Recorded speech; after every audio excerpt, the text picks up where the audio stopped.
that's not the true problem. The true problem is that if we don't clean timely, then we start to exert too much pressure, right? Water wants to pass through the membrane. Each time it has a smaller area, so it's starting to press, and it could even damage mechanically the membrane. So we need to stop, we need to clean. Typically, the first cleanings we can do it with conventional cleanings, but they are not effective, so we need to go to more expensive cleanings. And at some point, the water quality starts to decrease.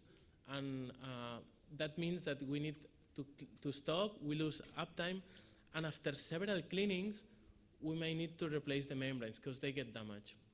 So that's why I like this cycle, and that's why through all these years of development, since we started on this project on 2016 and even a little below, we've improved several things of the membrane construction, from the membrane chemistry through the feed spacer understanding and the module design, so that we can minimize the problem of biofouling, which is very severe, because then we need to stop to clean it, right?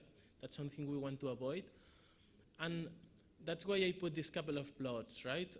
On the right, you can see that with the new Filtex Seawater 30 XFR 434, in 35 days, we had to clean once. In fact, you can see that it starts to increase a little bit because of biofouling, while with another membrane that we have compared of similar specifications and at the exact same flux and recovery, 3 cleanings were needed. So we can see that with this new membrane that we've developed with this deep tech, this fundamental understanding that I was commenting this morning, we can reduce the number of cleanings by at least more than 33%, right? With this one, we had to clean once, with the other 3. But also, we've built the membrane to be durable. We want to be durable because we understand that at some point you need to clean. And when you need to clean, we want that it lasts.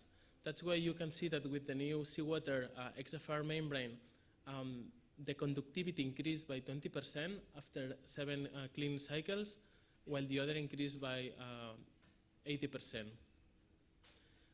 So the next innovation I want to talk is about dry seawater. The title is wrong, so that should be dry seawater. That's an improvement also that goes beyond this product specification that I was mentioning to you, and we've made this improvement with sustainability in mind. Dry tested seawater membranes have several impacts to the environment, but also to your value proposition. One is we reduce freshwater intake because we don't need to test them that often. It eliminates the wastewater that's linked with that, and it also reduces the energy consumption. All this has the effect also to reduce the carbon dioxide emission.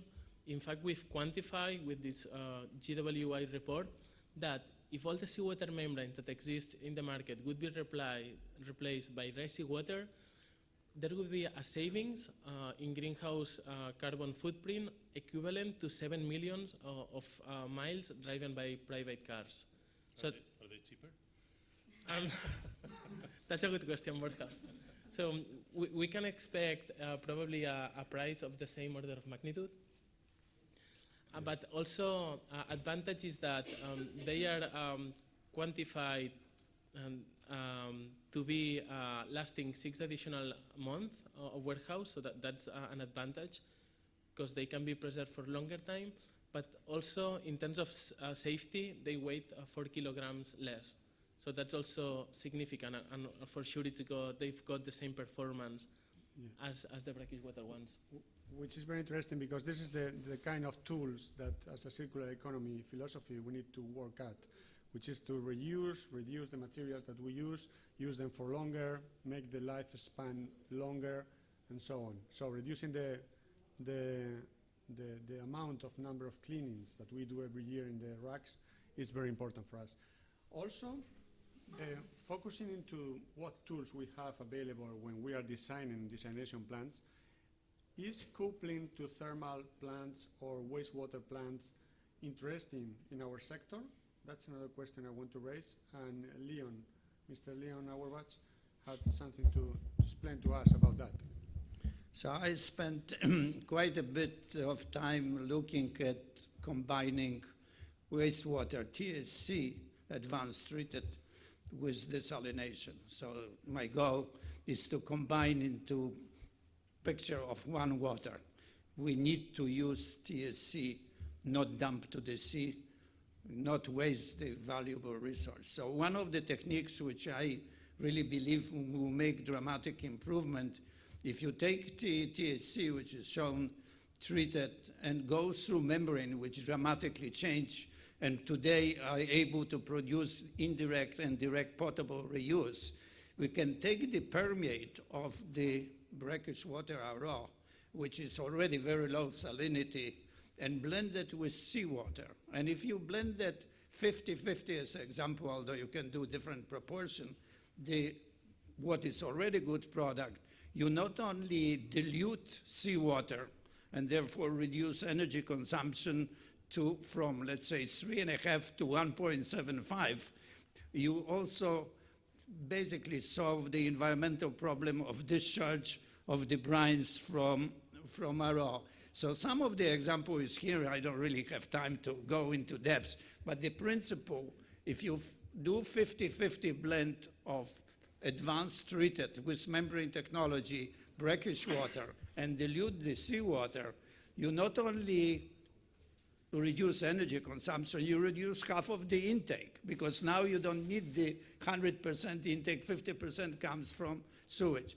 If you combine that with aquifer storage and recovery, or recharge and recovery storage, you can have tremendous use and beneficial use for desalination. So this is one of the angles dealing with membrane. The most advanced technique is on the next slide, if they can show, is when you combine not only the product from raw, but take the brine and blend it with distillation plants. If you do that, you not only disinfect the water to drinking water, you sterilize the water, but no bugs can survive in more than 15 seconds at 80 degrees C. It's proven there's no bug. That's what Pasteur started to do with milk, and sterilization by heat, and then distillation particularly, who assured that water meets every drinking standards. Well, and really the goal and the challenge which we're all facing is the public perception, how we can drink sewage water. Now, there are plenty of examples around the world, from Namibia to Singapore to Orange County to Texas, which do direct potable reuse or indirect. By combining with desalination, we're adding numerous barriers: the thermal barrier, the salinity shock barrier, the multiple barrier of membrane, and ultimately distillation for only reject brine. Treated TSC is relatively cheap because you are dealing with low salinity source. But rejection of the brine is a problem still. What do you do with reject of raw? And so by putting that in small even thermal processes, you can sterilize the rest. So we don't dump the wastewater to the sea, you don't waste the valuable resource, and you would significantly improve direct or indirect potable reuse. That's it. And reduce the power efficiency. And then you obviously benefits, and I didn't want to go into that. If somebody is interested, you can read paper which I produced for IDA and water reuse, and there's really very deep analysis of what the benefits are. Energy, recovery, waste disposal, all of that can be beneficial use by combining these two processes together. So it's one water. It is advantage of taking valuable resource which we dump to the sea and pollute it. Red tide is partially caused by dumping the wastewater treatment to the sea, and we have plenty of that around the world which can be beneficially reused with desalination. Thank you, Leo. That's precisely what I was going to say, that the fact that we don't reuse wastewater in many parts of the world, particularly in the Gulf area, which is a closed environment, and also the Mediterranean, produces a tremendous amount of nutrients and organics into the water that affect what Guillem just said, the fouling of the membrane. So definitely combining more use of wastewater treatment with seawater desalination is kind of the way we have to think differently, because we're approaching the minimum thermodynamic energy consumption for the salinity that we're dealing with. Either we go for changes in salinity, which is a great idea that affects everything positively, or we think completely separately, which I'll mention an example later. Out of the box. So not only you have beneficial, the discharge from RO, when you blend it with THC, it could be below salinity of intake. So you really have environmental benefit. And if you sterilize, for sure you really have environment.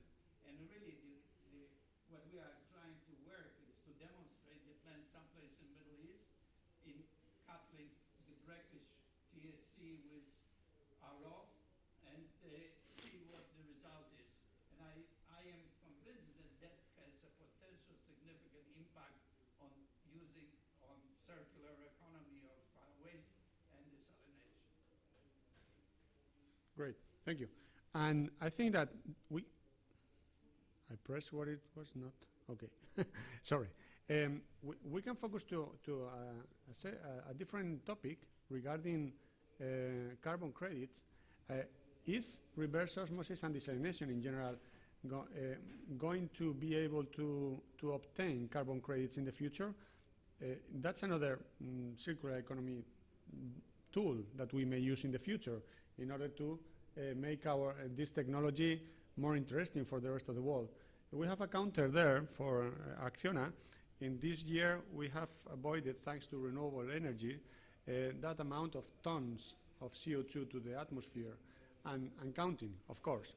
So my point is, shall we include in our reverse osmosis design renewable energy within the neighborhood, or in order to obtain carbon neutrality within our plants, or at least in the area? Shall we collocate them with thermal, as we were talking a moment ago? Any of you? You want to jump? Because we need to transition to a decarbonized economy. We need to get rid of it, and we need to evolve in that sense. I'd like to say, definitely when we look at an existing installation and we improve it, and Rolando can say that when we found Pelton turbines or no energy recovery devices, and we invested money to bring down the energy consumption, there's carbon credits attached to that if we actually value that. When we have an existing desalination plant and we attach renewable energy, I think there should be the same type of thing. The issue is when we build it from scratch with the latest and greatest technology and with the latest and greatest sustainable renewable energy, where people don't see the value because we're supposed to do that anyway. So it's more, to me, the carbon credits are very obvious in the sense that we improve something that is existing, and sometimes less obvious when we have to build from scratch. But I think we're getting there. People are putting a value to the CO2 ton throughout the world. Companies, because of their own corporate responsibility, are willing to buy credits from other people that are not using those credits. So I think we're getting there slowly but surely, and eventually we'll see some of that. Go, Guillem. Yeah, I think that makes a lot of sense, and probably these carbon credits could be used in existing installation that are not having the latest technology as a way to engage them to change, right? I'm thinking, for example, in one hotel in the Canary Island, they install the CMAX element, which is a really low energy for seawater desalination. They could save up to 57% of energy. That's a lot, right, if we think on energy saving. So probably as a way to transition these customers that are not using the latest technology, that could be a nice incentive, in my opinion. Which is going to the next topic, that is energy consumption rate.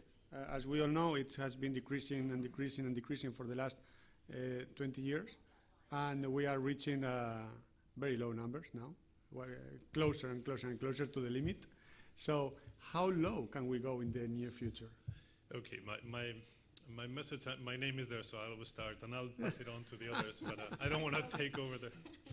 And I see that we have a small audience, but very, very qualified. It's a good audience, so you guys can correct me probably if I say something stupid.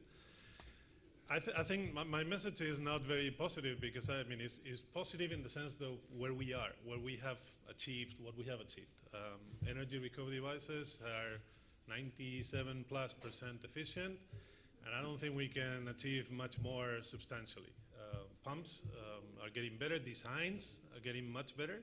So now we use a big pump, a massive pump that saves 2 or 3 points of efficiency, and we pump towards a pressure center, which Acciona is doing and several other people are doing, and it's optimizing the design and the pumps use it. Carmen will tell us a little bit more about technology. I think we can definitely use technology, artificial intelligence and algorithms to predict things that we do manually every month. We look at the data. But very bad. But very bad. Because the machine can do it much better. The machine can do it every 5 seconds or every other second, Yes. and adapt. And I think we have a little bit of room there, maybe 10, 15% of improvement, Well, maybe more, that's which is a lot. That's true. What else is there? I think that we're definitely getting towards improvements, but they're not transforming improvements unless we think outside the box. What Leon was saying. I'm going to throw something at you that is quite. This is realistic. This is real, and also using renewable energy is very real. But I'm going to throw at you some idea that is even more. It's a little more crazy, but. Think about the subsea technology, the technology that has been in Norway, for example. 100% of the oil and gas exploration is offshore.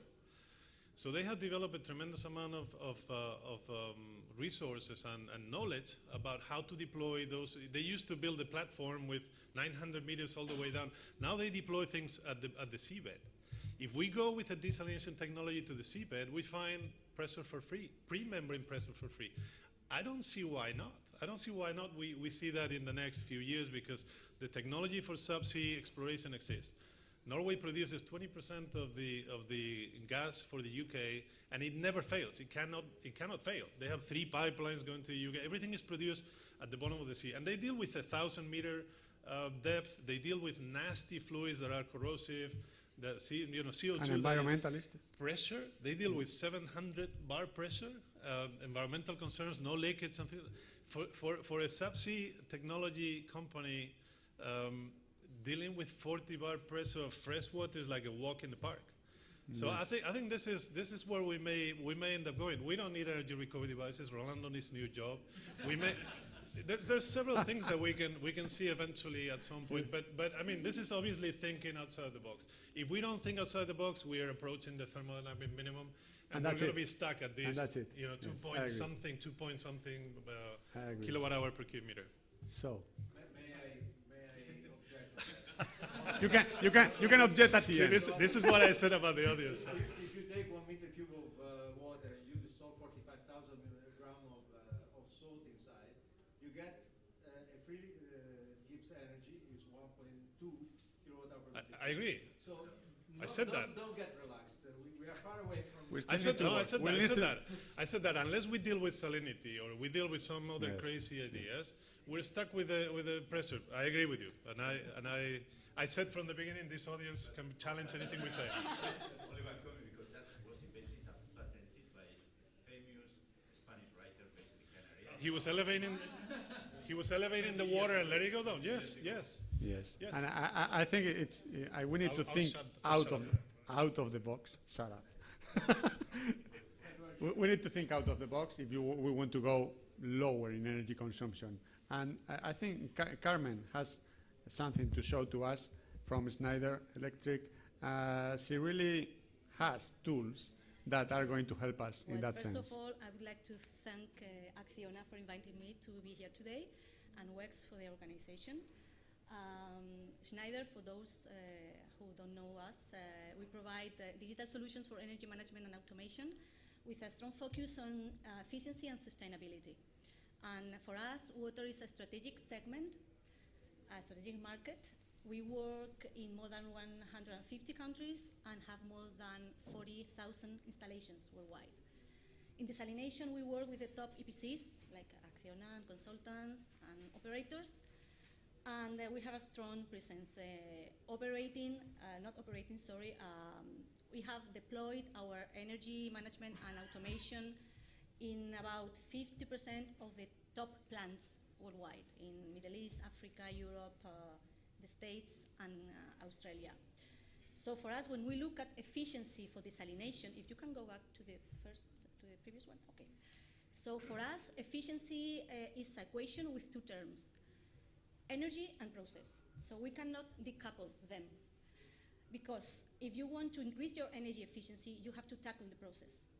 You need to consider how well you are performing, how well you are operating the plant, how well your assets are being taken care of. If there is a monitoring of the assets, you can detect energy deviations that are related to the process. And likewise, if you want to increase your process efficiency, you need a reliable and safe energy, secure energy, and avoiding downtime and poor quality issues. So for us, these two are always together. And by working with these two elements hand to hand, we are able to help our customers, you can go to the next one, and increase their operational efficiency up to 25%, reduce their total cost of ownership by 20%, and provide them with energy savings of 30%. These numbers are global, taken from all our implementations worldwide. So something else that I would like to bring to the discussion, well, first of all, a reference I just brought here today. This is a diesel plant built and operated by Acciona. Well, they built and operate the extension of an existing plant in the Emirates, Fujairah. And what we provided there was our complete portfolio, our complete solutions for electrical distribution, motor control, automation system, and also recently we delivered our services to monitor the assets, the electrical assets in medium voltage, which are critical to keep the plant up and running. As a result, they were able to reduce their OPEX cost during the, well, hopefully during the 10 years of operation. This is an example of what we provide. And something else that is linked to renewables, the use of renewables, the efficiency in the energy management of these plants is the microgrids. This is something that we also work intensively within Schneider. Microgrids are an integrated system, including combining loads and what it's called the distributed energy resources. So we have different ways of producing power, for example, renewables, like wind or solar, that are close to the loads, and within this integrated system, the energy that is generated can be handled, can be stored, can be properly managed, and put into operation, into use at the most convenient time and to the most available asset, we can say.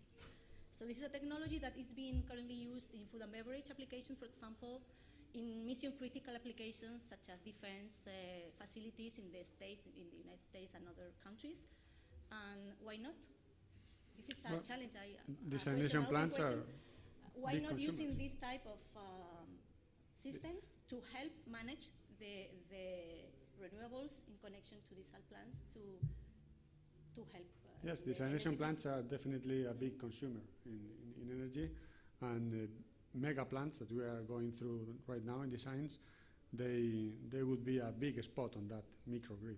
Yeah, there is also, well, consultancy system, services, automation of these distributed systems, and a lot of analytics, intelligence to help optimize the power and being used at the most convenient place at the best time. In fact, Schneider is helping us to achieve a rate of 3.0 kilowatt hour per cubic meter in the Arrow Island production. So yes, we are going that way as well. Yes, in Fujairah.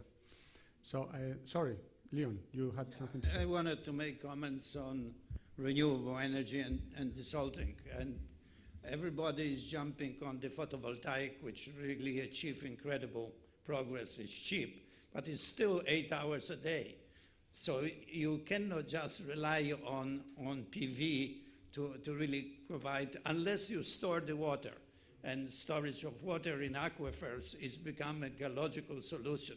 On top of it, if you want 24/7 renewable energy, you go to thermal process. A normal thermal process, CSP with molten salts, that's and achieve pretty impressive, like in Diwa, 7.3 cents per kW hour, Aqua Power did with thermal solar power or CSP. But for desalination, you don't need molten salts. You don't need 700 degrees or 500 degrees. You need, like MED, only 80 degrees temperature. So the future is, in my opinion, using combination of photovoltaic, nothing wrong with photovoltaic, use thermal processes to recover both heat and electricity. And if we can achieve that, then we should really claim serious credits for desalination. And we can use the brine to cool down towers. as And well. you can do all kinds of things Yes. on top of it.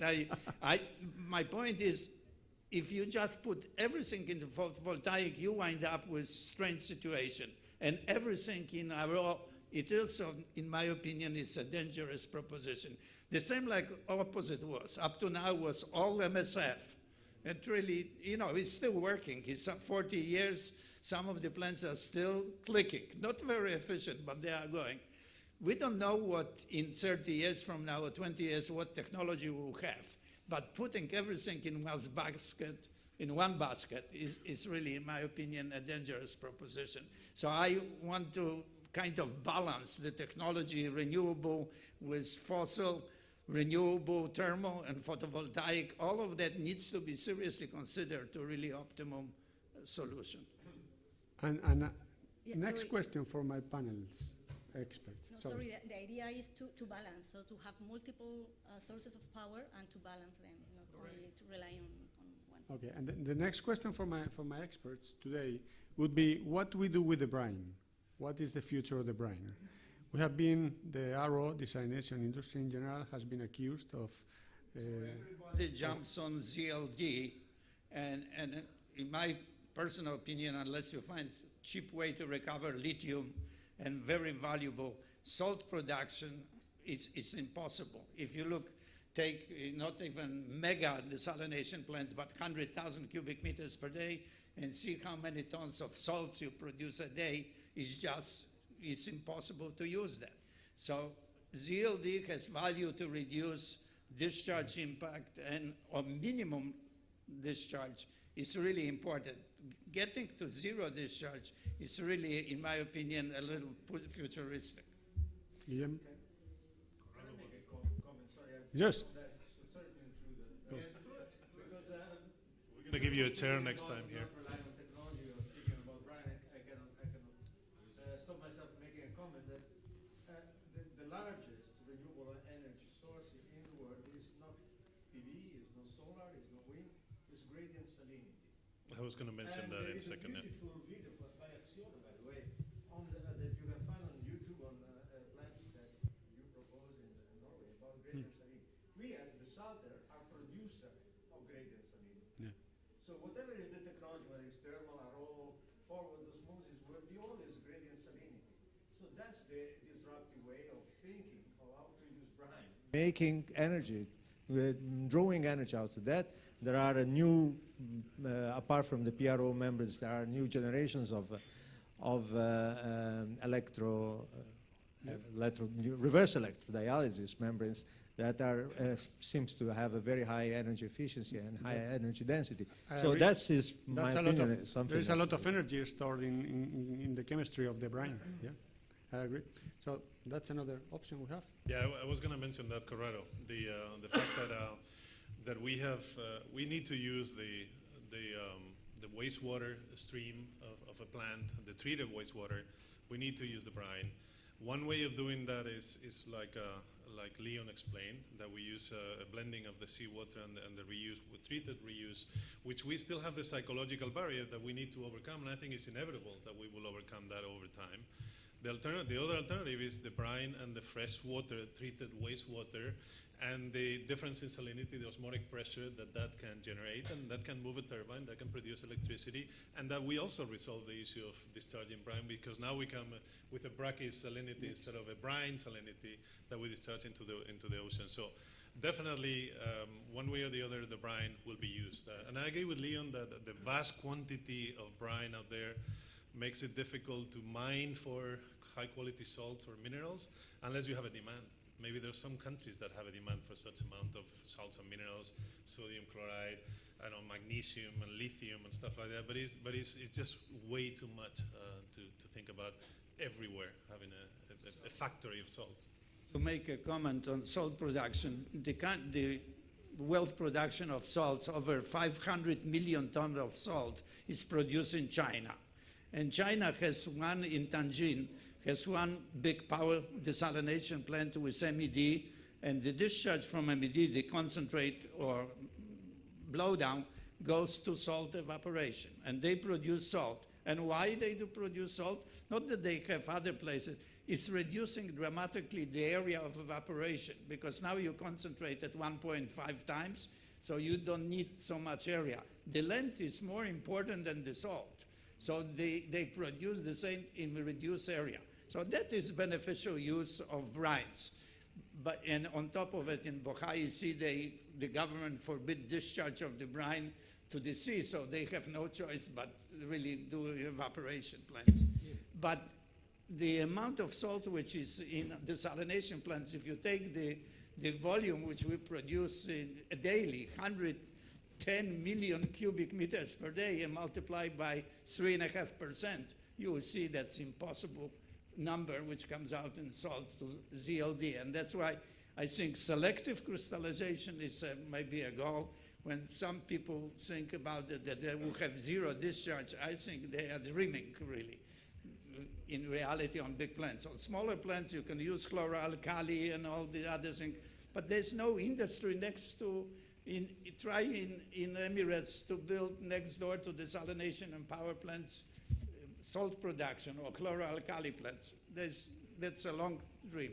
Yeah, I wanted to mention, related to that we have many customers in China that have this scheme that they need to practice this minimum liquid discharge. Probably it's better than calling it zero liquid discharge.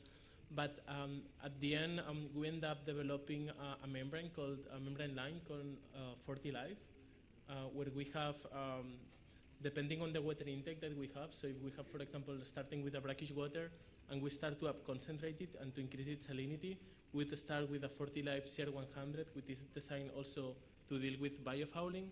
Then we'll up-concentrate it with the 40 Life XC70 and XC80, two membranes that can up-concentrate up to 80 grams per liter. And then if we want to even increase it higher, we'll go with the 40 Life Ultra High Pressure RO that can up-concentrate up to 120 grams per liter.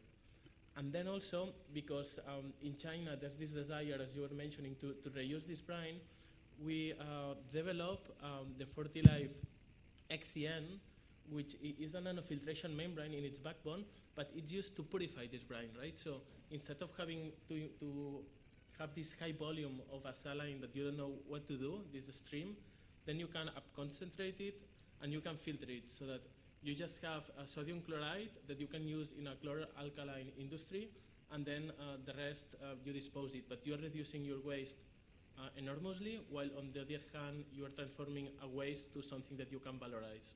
So nanofiltration is used in chloralkali to basically to soften the salt, and that's a good application because the electrolytical system do not like calcium sulfate any more than distillation. So removing of sulfate with nanofiltration is a good idea.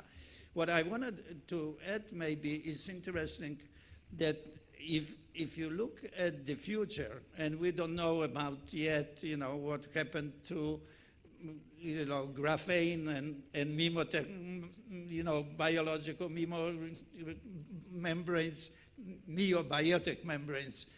Just Yale announced that they develop a new technology just yesterday, article from Yale from Professor Elemelech, that the team developed a mangrove-style membrane, which really naturally able to suck and create vacuum on the site and basically desalinate copying natural process. So we don't know what will happen in 20 years from now, but we, as an industry, have to move further to reduce the energy consumption, reduce the cost, and obviously give the water, which is meeting every drinking water standards. And that's really is the toughest job when you're talking about wastewater in that.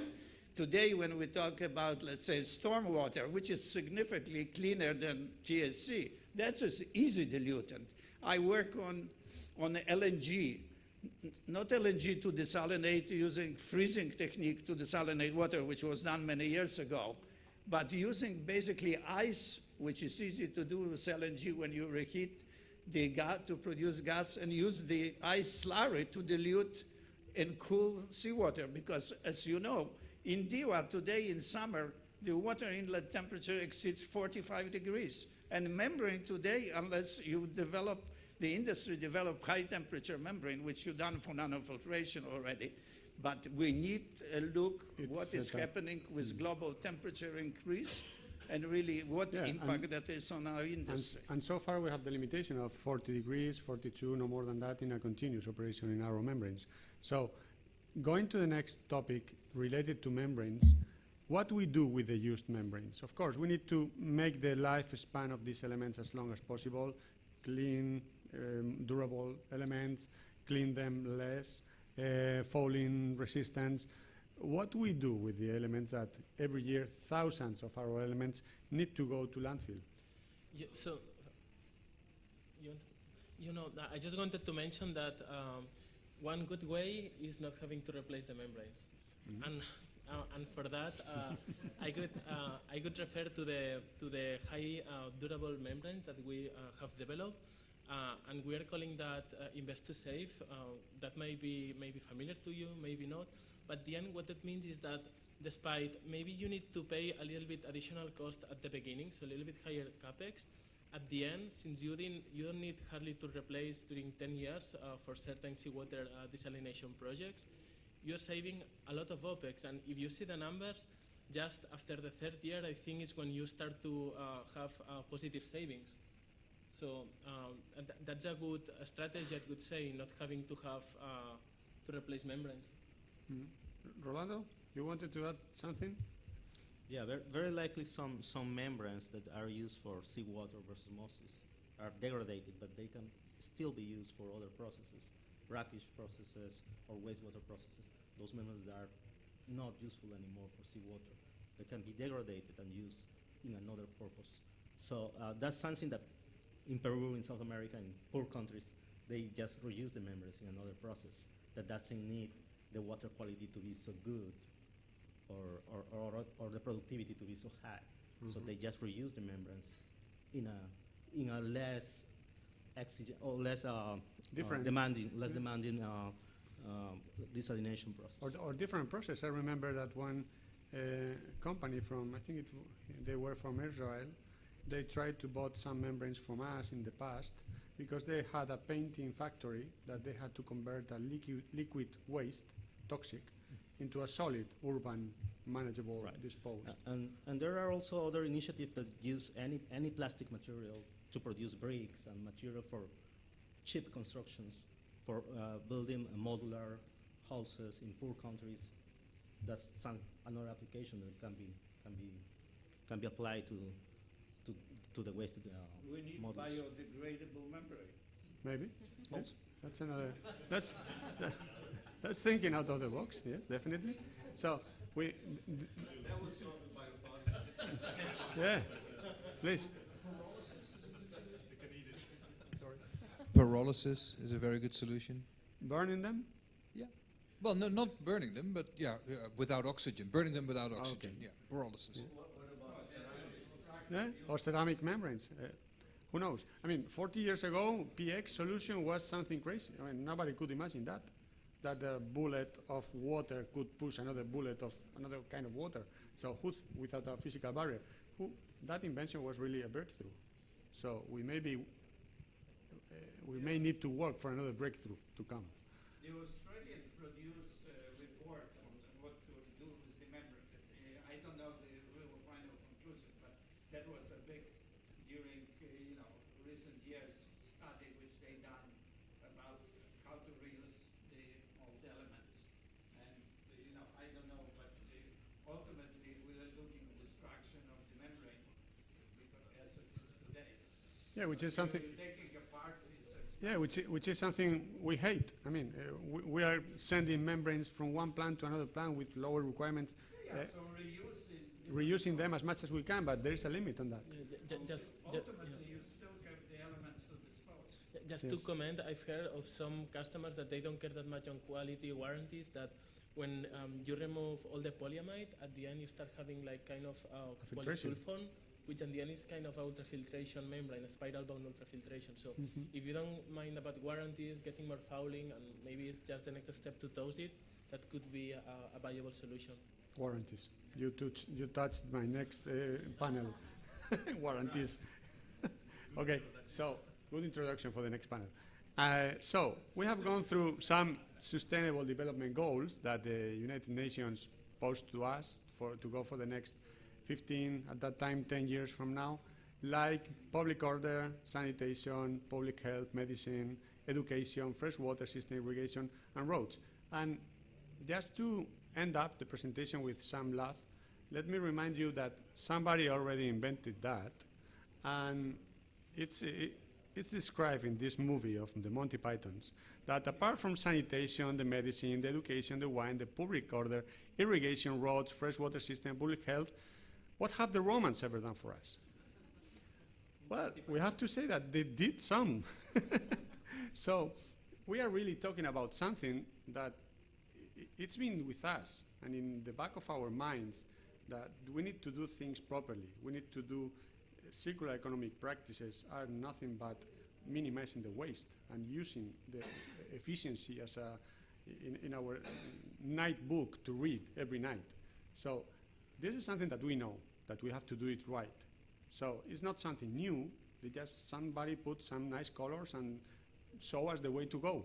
But we really know that we need to go this way, and it's something that we cannot avoid. So thank you very much for joining the panel and giving us light. Thank you.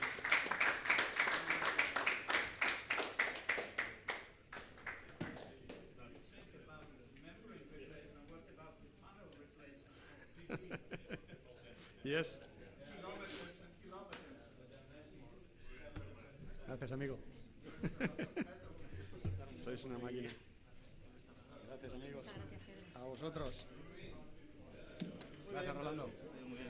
Muchas gracias. Gracias a ti.